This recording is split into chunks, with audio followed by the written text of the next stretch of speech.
Well, I just love being on location with Garden Time, and right now I'm in Forest Park with Rachel from Portland Parks and Recreation, and you are part of the No Ivy League, which is part of Portland Parks right now.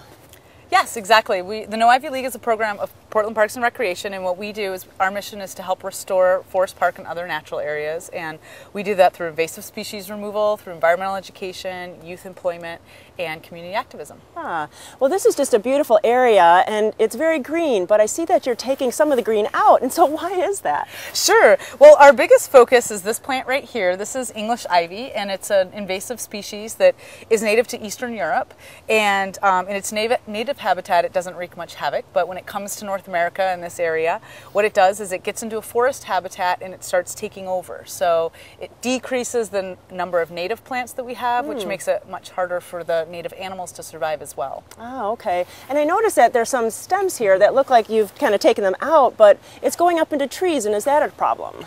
Right. That's actually the biggest problem. If English ivy stayed on the ground like it is here or in my hand in this immature stage, it would stay contained, but it doesn't. When it gets enough sunlight, it grows up the trees, it goes vertically like this has here, and when it does that, it gets enough sunlight at the top, it will start to fruit and berry. And when that happens, it turns into its mature phase. It gets really woody on the stem. Then it fruits and berries, and it gets really heavy, and that makes it difficult for the trees to survive because they have all that extra weight.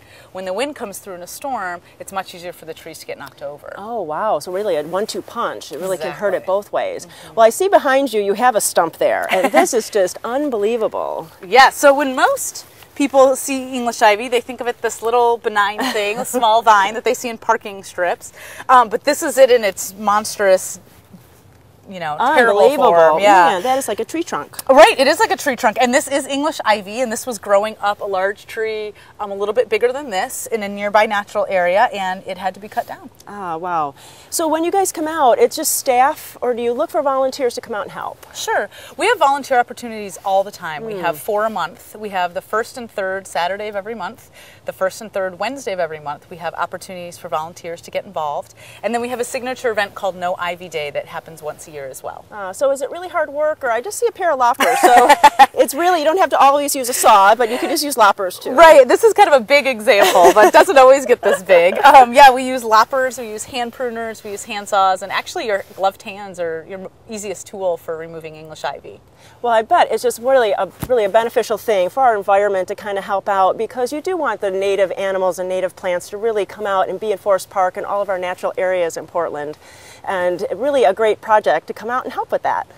I think so. I really encourage people to give it a try. We also have a opportunity for teens in the summer. We have a youth employment program, so we hire students between the ages of 14 and 18 to come out and do invasive species removal and learn about the habitat here as a summer job. So Rachel, if you do have teens coming out, they're just not going to be working on ivy, are they? Maybe something else? We work on a variety of invasive species. We work on English ivy, English holly, garlic mustard, anything that's invading our native ecosystem. We're working to remove it so that the native species can flourish. Well, if you want any more information, we'll have the website on the screen, or you can go to gardentime.tv and we'll click you over to it. Well, thank you so much for all the hard work. Really great projects. Thanks for your interest in ivy removal.